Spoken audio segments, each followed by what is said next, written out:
Всем привет, это Дана и с вами «Истории успеха». Сегодня мы в гостях у основательницы бренда Maribosch Group. Прекрасная, стильная, очаровательная Мария. Привет, Мария, как дела? Ой, великолепно, рада тебя видеть. Спасибо, взаимно. Маш, смотри, я не смогла перечислить все твои успехи, так что, пожалуйста, расскажи нам немножечко о тебе. Ой, Дана, даже не знаю, с чего начать. Какую ты историю жизни мою хочешь услышать? Многолетней давности или вот что сейчас у меня происходит в жизни? Давай начнем, что сейчас. Сейчас я занимаюсь активно развитием бьюти-индустрии в Испании и России.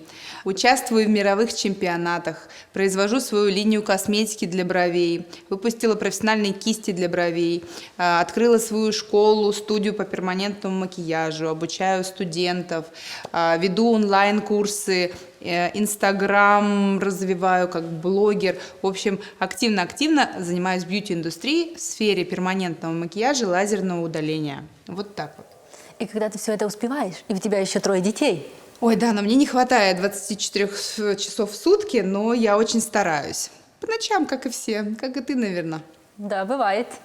Слушай, Маш, я должна спросить разницу между перманентным макияжем и татуажем.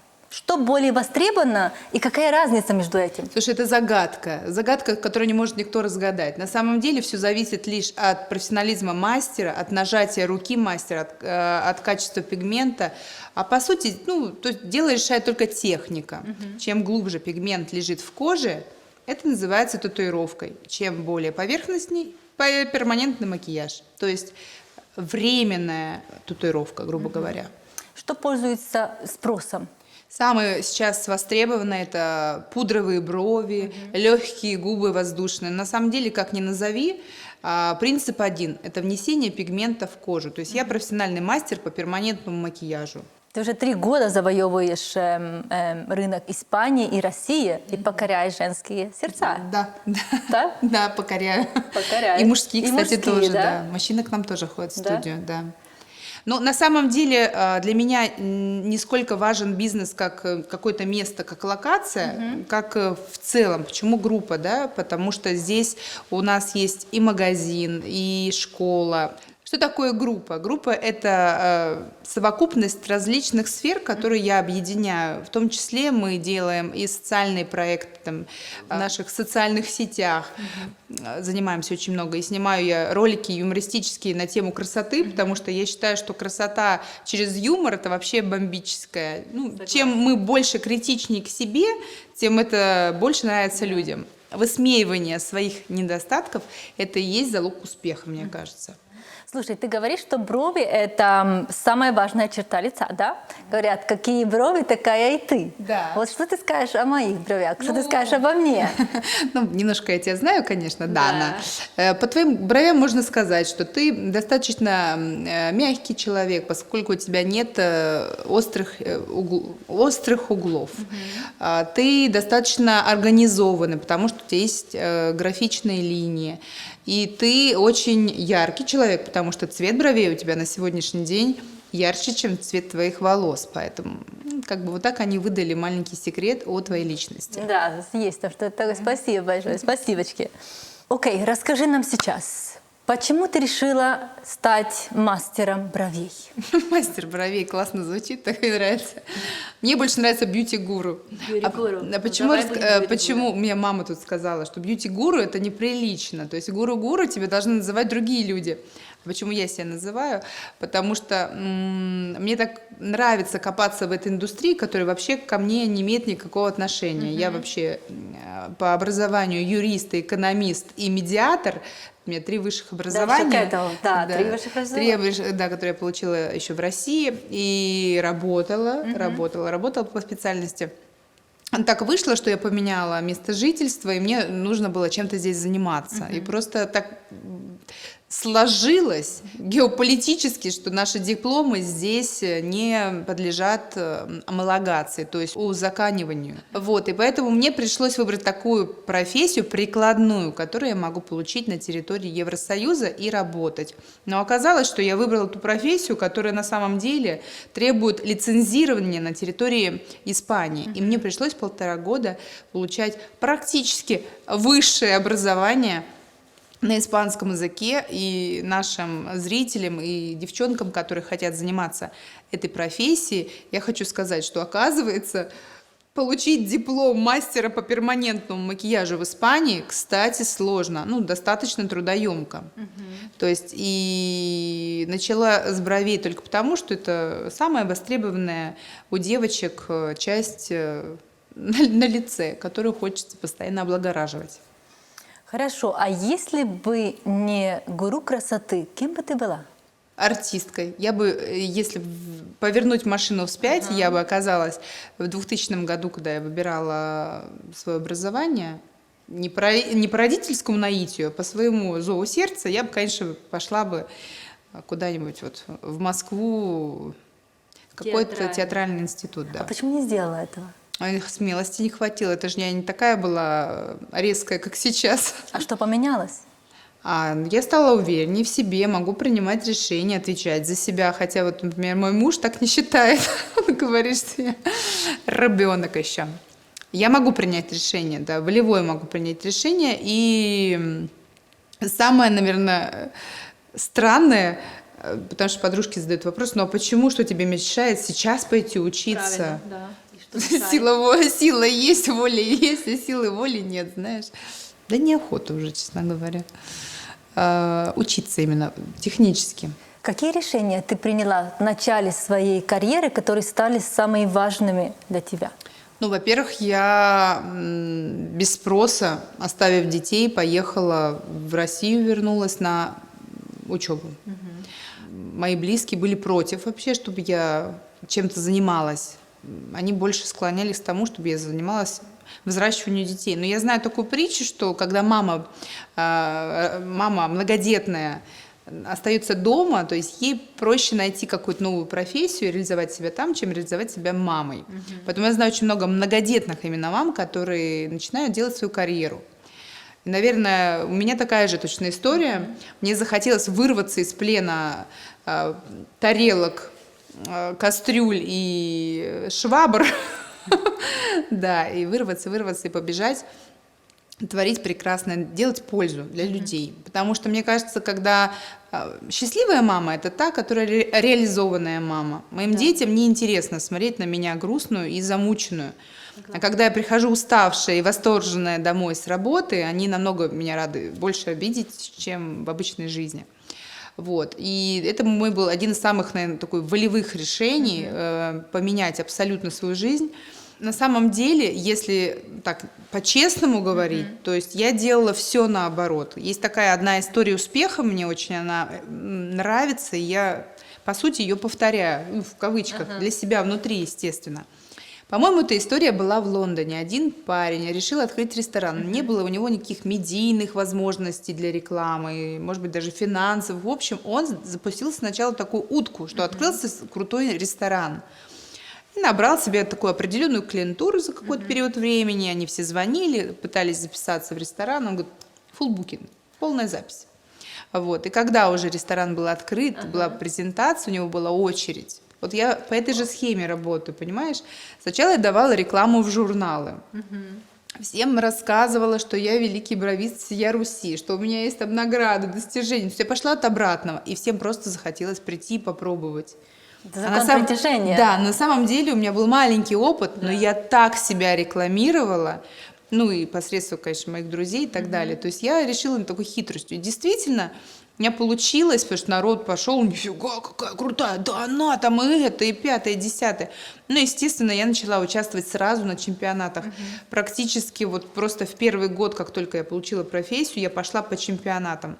Соответственно, это новые знакомства, это новые возможности. Я не села дома ковырять там на коленках.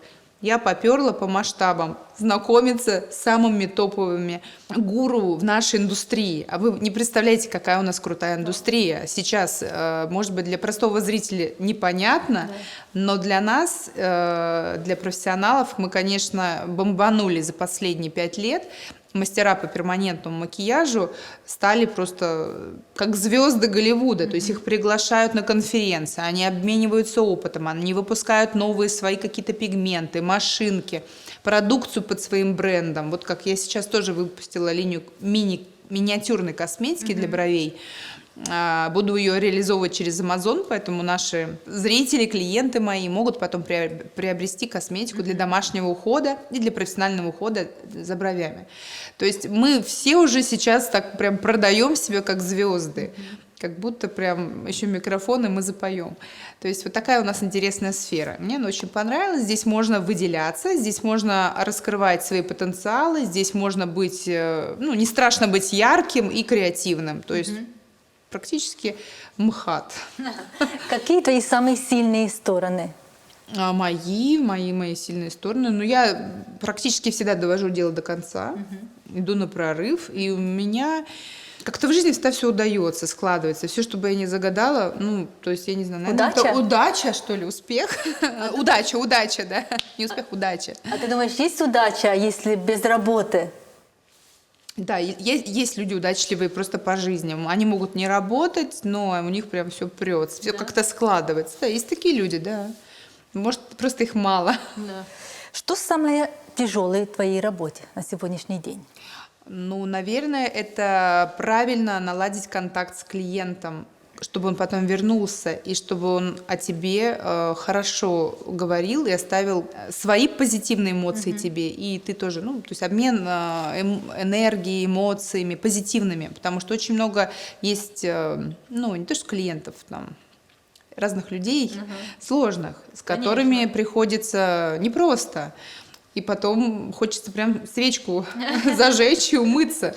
Любая энергия, которая вокруг между клиентом и мастером происходит, это очень сложно. Это реальная работа. Да. А бывали такие сложные клиенты? Истории нашей работы. Да. Знаешь, Дан, следующий, наверное, мой этап будет, это создание миниатюрной книги, называется «Приколы». Помните историю нашего городка? Это будут приколы мастера-бровиста. Это смешные истории, какие-то сложные вопросы, которые ты просто не можешь переварить в голове, потому что у тебя мозг не может понять вообще, человек как бы изо рта это говорит или из какого-то другого места. То есть вообще что-то с чем-то. И на сегодняшний день тоже, я как поняла, мужчины тоже пользуются спросом красоты для своих бровей, да? Да, делают они и Татуажа. коррекцию, татуаж, и микроблейдинг. И на самом деле мы очень узко видим нашу сферу. Казалось бы, какие-то брови. Представляете вообще на самом деле, какая проблема у людей? Например, когда есть полная аллопеция, то есть отсутствие бровей, после онкозаболеваний. Например, когда дети часто страдают такой же проблемой, люди альбиносы, люди после аварий, девушки после мамопластики и так далее. То есть мы все это можем восстановить с помощью перманентного макияжа. Человеку дарят вторую жизнь, вторую надежду на красивое лицо, на красивую грудь. Не знаю, мужчинам мы делаем трихопигментацию, это камуфлирование залысин, проблемных участков. Просто для нас, кажется, татуировщик или татуаж – это какое-то такое что-то мелкое. На самом деле, когда приходит клиент и спрашивает у меня, что вы делаете, я не могу перечислить всего, потому что с помощью этой процедуры мы можем творить чудеса, мы можем маскировать растяжки, мы можем камуфлировать зону нижнего века, если темные круги под глазами, мы можем корректировать нос, мы можем корректировать губы, брови, не знаю, ореолы груди, я повторюсь, да, голову, это очень круто на сегодняшний день помогать людям. Да. Маш, есть ли что-нибудь, что ты не готова пожертвовать для достижения твоих целей? Это такой сложный выбор. Я понимаю, о чем ты меня спрашиваешь, но по сути я немножко уже пожертвовала своей семьей. честно, своим временем личным, своим пространством, потому что я бесконечно в телефоне. Я бесконечно монтирую, снимаю, изучаю, преподаю, провожу прямые эфиры, не знаю, летаю. Ну, очень активная жизнь. Это и есть жертва, по сути. Но на сегодняшний момент пока еще мои дети не такие взрослые, и моя семья, мой муж, они еще пока меня терпят, будем так это говорить. Поддерживают? Не поддерживают, терпят, не поддерживают. Меня не поддерживают, потому что у всех разное представление о семье. Есть патриархальная система, матриархальная, а есть что-то среднее, типа демократия, да, в есть у вас семье. демократия. У нас, наверное, все-таки патриархат, да, поэтому не очень они как бы благосклонны ко мне, но я очень стараюсь перетянуть, чтобы все были довольны. И время для семьи есть? У меня есть. Я очень правильно организую свой рабочий день. Во-первых, я работаю только полдня. Физически работаю полдня, я уточню, да. И я могу выделять среди недели свободные дни для детей. В выходные никогда не работаю. И призываю своих учеников также планировать свой график, чтобы максимально иметь возможность уделять себе время. Это очень важно для женщины. Ты думаешь, успешная женщина может быть счастливой? Нет. Почему? Ну, у меня есть опыт у многих-многих-многих моих подруг, которые очень сейчас успешные. На моих глазах просто делали себе карьеру и были прям на коне. И сейчас к 40 годам, когда мы подводим такой средний промежуточный итог жизни, я понимаю, что нет. Они несчастливы. Очень много девчонок поразводились, очень много достигли таких вершин, высот, заработков, что никакой мужчина их не потянет. Плюс они все успешные женщины, они какие? Они властные и требовательные. Ну, как правило, такие женщины несчастные. А ты счастливая? Пока еще да, я не настолько известная, знаменитая, но я думаю, что у меня нет такой цели покорить такие вершины, чтобы остаться одной, грубо говоря. Нет, должен быть везде баланс. И в работе, и в семье. В этом будет, наверное, заключаться самый большой успех счастливой женщины. А какая твоя цель? Вообще, в принципе, в жизни, ну, я хочу, первое, оставаться на плаву, я хочу расти, я хочу свою школу перманентного макияжа и лазерного удаления в Испании, это моя ближайшая цель. А чтобы эта школа работала уже без меня, хочу сделать, может быть, даже сеть. Почему я об этом так рьяно заявляю? Потому что я училась в школе в Испании, и я знаю, что здесь школ нет. Могу прям заявить, школ в Испании по перманентному макияжу нет. Даже испанки, они все учатся сейчас у русских преподавателей. Ну, потому что наша школа best of the best. Ну, как и на Украине, и в России. Я имею в виду стран ближнего зарубежья, да. Мы гуру красоты. Поэтому я считаю, что у меня есть возможность здесь это сделать. Плюс я хотела сделать такой проект, называется «Учеба на море». Ну, что-то подобное там, да? Очень много девушек хотят приехать отдохнуть, но и получить образование. Как здорово приехать в то место, где будут тебя ждать, организуют тебе отличный отдых, досуг, и ты получишь образование, связанное с перманентным макияжем, с удалением, куча всяких разных других тонкостей, у хороших, крутых мастеров. Мастера могут тоже приезжать к нам и презентовать свою программу. Будем говорить, что у нас будет такой place, open space, где вы можете просто в Испании круто отучиться, еще и отдохнуть. Ты за то, чтобы женщина работала? Да, Дан, я считаю, что должны все работать в семье, и дети тоже. Я призываю своих маленьких детей получать сейчас профессию. Сейчас здорово просто в интернете можно приобрести любую профессию, связанную с копирайтингом, с фотографированием, не знаю, контент-менеджеры. Господи, можно сейчас даже детям на бирже играть, понимаешь? То есть, пожалуйста, развивайся. Они живут в соцсетях. Зарабатывай, милой маме, на пенсию. Согласна. Я согласна с этим. Машенька, что отличает тебя от других? Ой, знаешь, я думаю, я такая эксцентричная, такая энергичная, и это по жизни я такой человек очень позитивный, очень веселый. Но я могу сказать, чем я отличаюсь именно от других мастеров. Я никогда не буду навязывать своим клиентам то, чего им не нужно. Никаких процедур, не знаю, экспериментов над собой. Я лучше не заработаю эти деньги, ничего страшного, но человек уйдет от меня счастливым. И на самом деле это работает, я могу тебе сказать. Я вижу в этом, результат. Люди мне доверяют, это очень важно. Считается с моим мнением. А ты доверяешь людям? Да, я достаточно доверчивая, я очень открытый человек, я вообще очень открытый человек. Маш, а что такое разочарование для тебя? В человеке или в работе? В работе. В работе? Ну, знаешь, вот, например, я могу привести прям ближайший пример. Я очень разочаровалась. Я вложила большую сумму денег в партию косметики. Мы очень долго разрабатывали этикетки, придумывала названия. Я придумала, по-моему, очень эксклюзивную фишку. Я разместила на своей этикетке QR-код от своего Инстаграм. То есть, понимаешь, приходит девочка какая-то, у нее стоит баночка. Она подносит свой телефон и попадает в мир Мари Бош, где все рассказывается о косметике, о продукции, о каких-то, веселые ролики моей жизни, я не знаю, все как на ладони. И что, ты думаешь? Меня взломали Инстаграм, теперь его нет. А косметика 1000 единиц у меня стоит на работе. Это что, неудача или разочарование? Это классный опыт. Это опыт, да. Классный опыт. Во-первых, не размещай свой QR-код. Хотя идея, на самом деле, гениальная.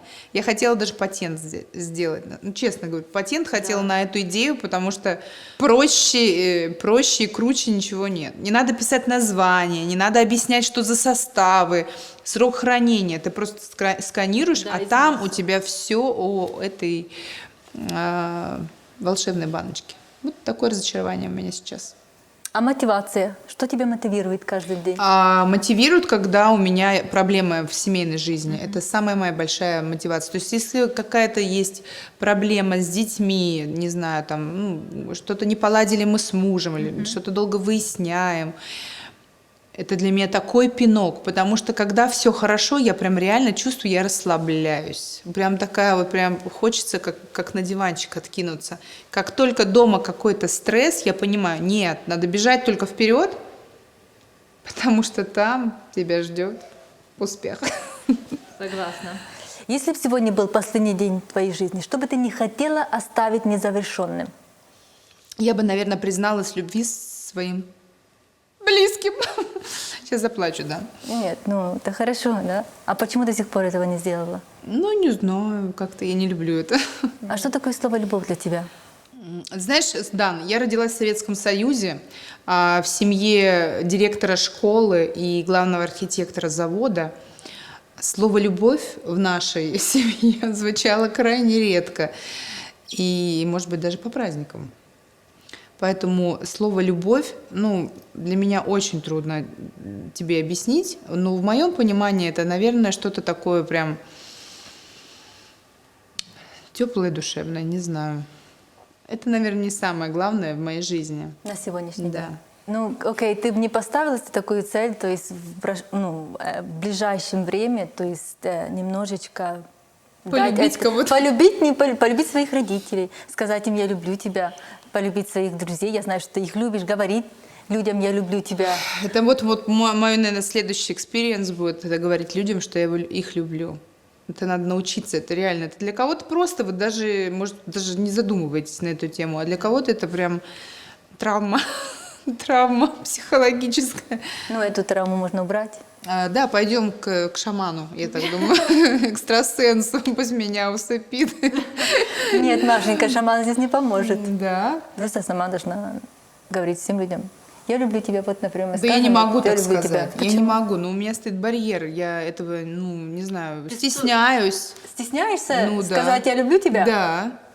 Ты не стесняешься добиваться более 100 дипломов, 60 сертификатов, что ты только не достигла в своей жизни на сегодняшний день, а ты стесняешься сказать «я люблю тебя»? Да. Как это так? Не знаю, но sé por qué.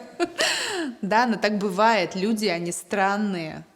Странные. Да, видишь, у меня дуля на голове. Какое самое важное обещание ты дала себе в жизни? Ой, я не могу предать. Я прям... Ну, для меня это принцип. Ну, то есть я могу, конечно, но тогда я через себя переступлю. То есть для меня, если я в жизни предала, значит, мне сделали очень сильно. Больно, плохо, не знаю, растоптали мое достоинство. Ну, так я очень верный человек по жизни. Тебя предавали в жизни? Да, конечно. Кого не предавали. И ты предавала? На сегодняшний день нет. В прошлой жизни да. И очень за это извиняюсь.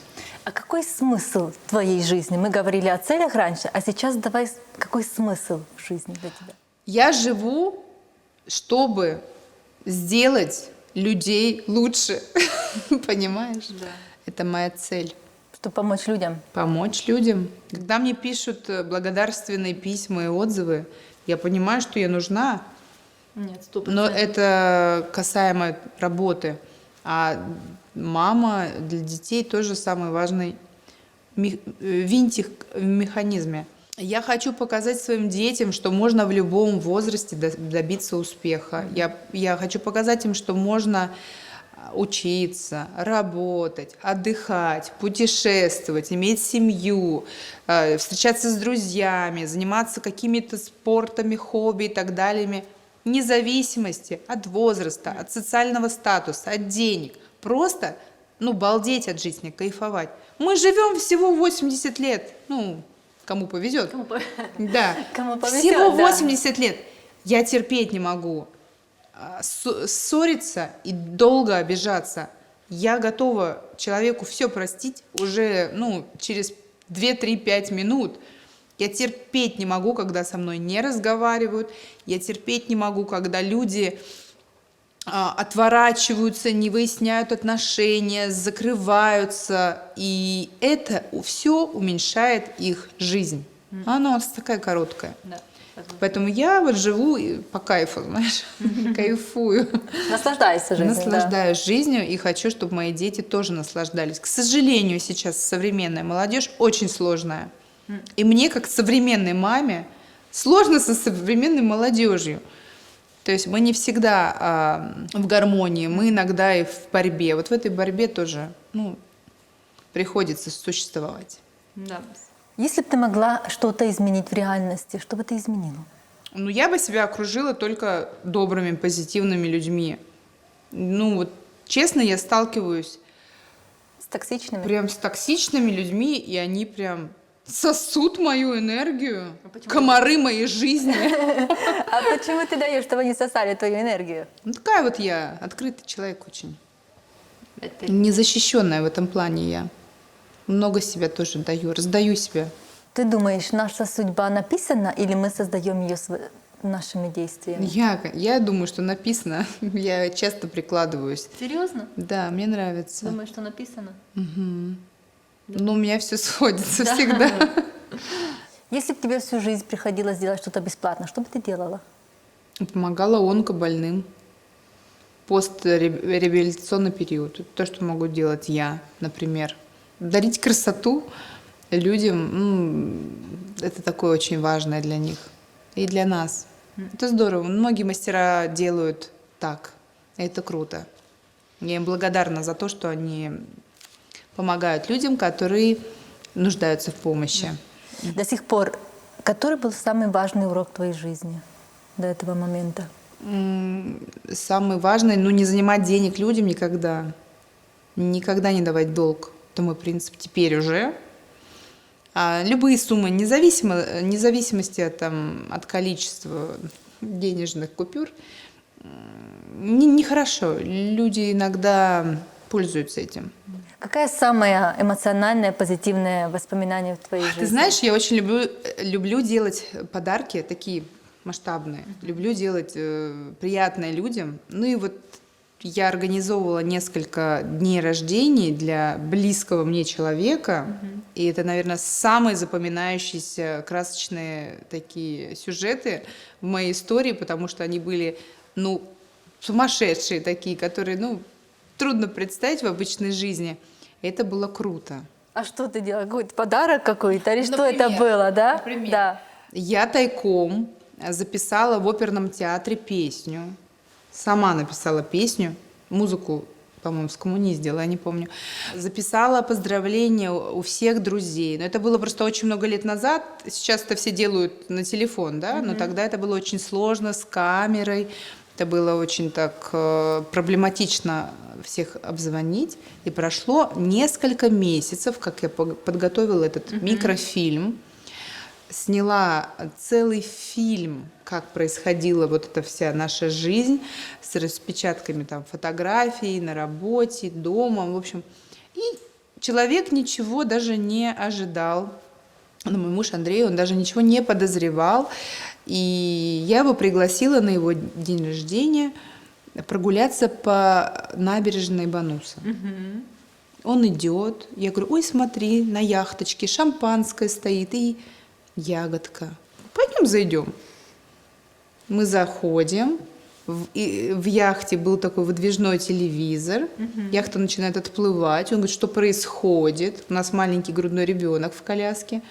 Вылазит телевизор, и там моя песня из оперного театра про него. Ну, то есть это невозможно забыть такой момент. Или, например, я утром стук в дверь, ты сонный выходишь, и заходят кубинки полуголые домой, которые начинают вокруг тебя танцевать. То же самое, что в Кипаса, что происходит, а у них записка. Типа: собирай быстрее трусы, через 2 часа у нас самолет. Ну, типа такого. Там компания друзей, и мы летим на Ибицу. Но я считаю, что это такие моменты. Слушай, Маш, а что для тебя дружба? Что ты ценишь в дружбе? Я не люблю, когда люди обманывают. Вот я не люблю, когда говорят за спиной другого человека плохие вещи про него. Поэтому у меня много знакомых. Подруг не так много. Ну, я думаю, как у всех. Они, наверное, самые верные. Друзья, которые у тебя на сегодняшний день, они отсюда или Все с Марбеи? испанские. На сегодняшний день самые близкие друзья у меня живут в Испании. Потому что я здесь живу уже 8 лет. Но это не умаляет абсолютно способности дружить моих друзей из России, потому что мы до сих пор все эти 8 лет, хоть я и отсутствую, мы поддерживаем очень плотные, теплые отношения. Это круто. А расскажи немножечко о твоем стиле. Каждый раз, то есть Маша может даже 2 раза в день переодеваться. Больше. Или я больше, переодеваюсь да? больше, да. То есть всегда красиво, всегда яркая, всегда стильная. Да, дома хожу тоже в платье. Откуда эти идеи? Откуда это? Мадре мия моя. У меня мама очень такая креативная. Да я не знаю, мне кажется, у меня свой стиль, абсолютно не навязанный никем. Он может быть и там не супер дорогой, как я всегда презентую и говорю тоже девочкам, что не дело в цене вещи, да, а как ты ее носишь, преподносишь, как она на тебе сидит. Какой твой самый такой любимый лук? Я люблю очень пиджаки, они у меня в большом количестве, цветные. Я люблю каблуки, но, к сожалению, сейчас редко ношу, потому что кроссовки наше все. Я коллекционирую очки, кроссовки. Это прям моя болезнь, я могу тебе сказать, прям болезнь. Скоро будет, наверное, мой стикер с моей дулей и ярким пиджаком, потому что реально я всегда так выгляжу. Маша, скажи, пожалуйста, а секс? Важен ли секс в нашей жизни в общем, или важен ли секс в твоей жизни? В обществе, в жизни, в семье это, наверное, единственное, что связывает мужчину и женщину. Никакие дети, никакие ипотеки, никакие свекрови. Нет. Только секс. Если между мужчиной и женщиной нет физиологии и душевного соприкосновения и понимания, да, то, наверное, ничего не будет. Марбея. Почему Марбея? Что тебе нравится в Марбее? Почему Марбея? Потому что жила подружка, позвала в гости. Нравится ли Марбея? Да, сейчас мне нравится Марбея. Первых 3 года самое сложное для любого иностранца. Стабилизация тебя в обществе, знакомство, язык, все это безумно сложно. И тогда, когда говорят, она живет в Испании, там много диких обезьян, да? Нет, это труд. Ты любишь готовить? Да, я закончила у итальянца курсы двухлетние. В России у итальянца ходила на курсы 2 года, чтобы готовить мужу еду, потому что я не умела готовить. Серьезно? Серьезно, да. После работы каждые 3 раза в неделю я шла на курсы. Ты молодец. Есть ли какая-нибудь жизненная смешная история? Про клиентов? Можно про клиентов. Ну, вот одна из последних, моя любимая просто, когда приходит ко мне блондинка с голубыми глазами, такая вся яркая, в платье там красном, на каблуках, так экстравагантно заходит и говорит: «Набей мне черные брови!» Я говорю: «Ты что, экзорсис? Ты вызываешь дьявола? Что с тобой?» «Нет, я так люблю». Это был пипец, потому что ну, я не творю зло над людьми, но над ней я надругалась. Ты сделала ей черные брови. Я с нее взяла расписку, чтобы она никому не рассказывала, что это сделала я. Но человек хотел. Да. Я выполняю желание. Я фея. Какие ключи к успеху для тебя в жизни? Трудолюбие. Я прихожу домой, я учусь. Я укладываю детей, и я смотрю какой-то мастер-класс. Вечером я читаю какую-то статью. Утром я выкладываю пост, монтирую. Потом я работаю, параллельно я снимаю. И так бесконечно. Это и есть секрет успеха. Бесконечное колесо фортуны, которое должно крутиться. Не дай бог ты хоть на один день себе дашь волю расслабиться. Оно остановится. Невозможно стать успешным, обеспеченным, самодостаточным, ну и бла-бла-бла, сидя дома на диване. Ну, невозможно. И все девушки, подружки мои, любимые, кто рядом вокруг меня, которые крутятся, пашут вместе со мной, они все очень интересные, успешные девчонки. Я их благодарю, что они такие рядом. То есть и окружение – это тоже залог успеха. Маш, спасибо тебе большое за твое время. Спасибо за твою историю успеха, что поделилась с нами.